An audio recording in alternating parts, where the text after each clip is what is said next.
Ang terrain po ng lupa, medyo may part na pababa siya. Hindi naman po ganun kataas masyado. Ayan. Pagdating puro sa baba, ayan, flat po siya.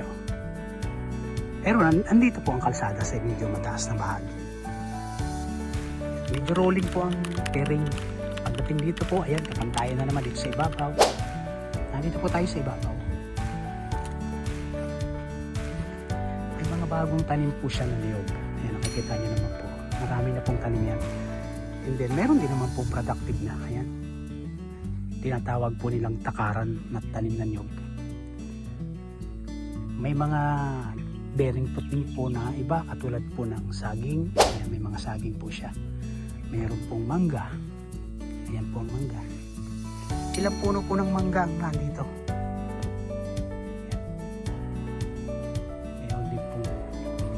Star apple.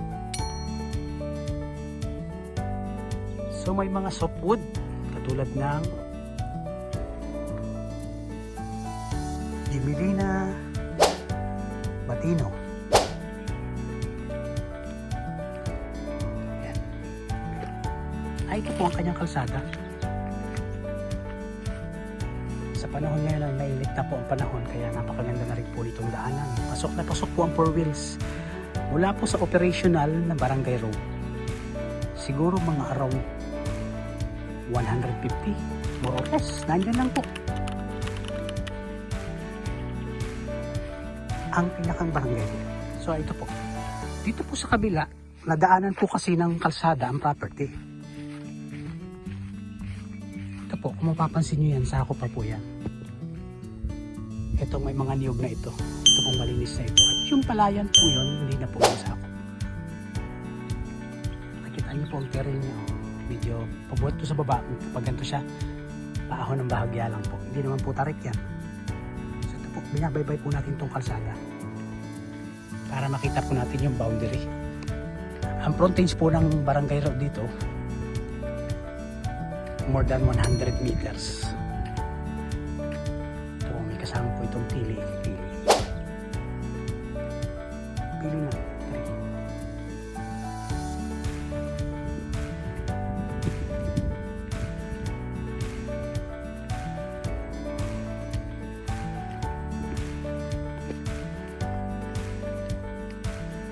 So more than 100 meters ang frontage.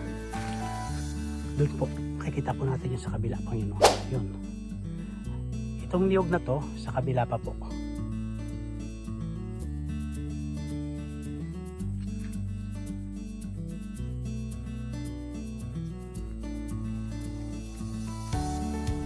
Ito, makikita niyo po maraming softwood siya.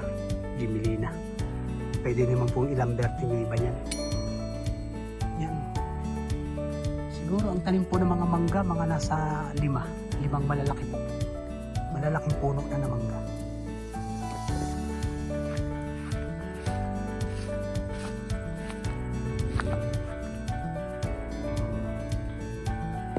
Mayroon po silang hindi nauubusan ng tubig. Meron po dyan na balon. Kaso yung balon na yun po ay nasasakop po sa kanyang kapatid. Pero may mga taga-ibang lugar na talagang dyan po kumukuha pag dito nagkakaubusan ng tubig. So meron po tayo kalapit mismo po ng lupa na balon dyan. Kaya mayroon po tayong source ng tubig. Ang kuryente naman, ito lang po tayo sa kalapit ng kalsada. Andito lang po ang poste niyan. So yan mga kaparmlat, ito po ay may sukat na 3 hektarya. 3 hektarya po ang sukat dito. Dito po yan sa Calawag, Quezon. Sa upper part po, na tinatawag po dito sa upper Calawag. 10 minutes more or less from highway papunta po rito sa property. Malapit po ito sa school ng barangay. Sa nakakasako po sa barangay dito, malapit po ito. Kaya wala pong problema sa kung may mga bata, pwede po may mapapasukan po. Ang kagandahan naman po nito is accessible po ito.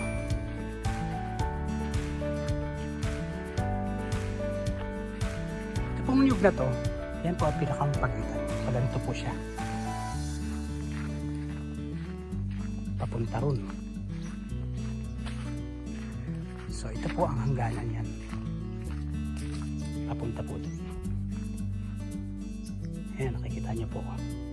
Kapantayan naman po dito halos.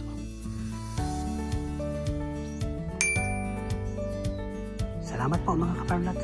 3 hektarya po ito. Ang papel po nito is klowa. Matured klowa po ang papel.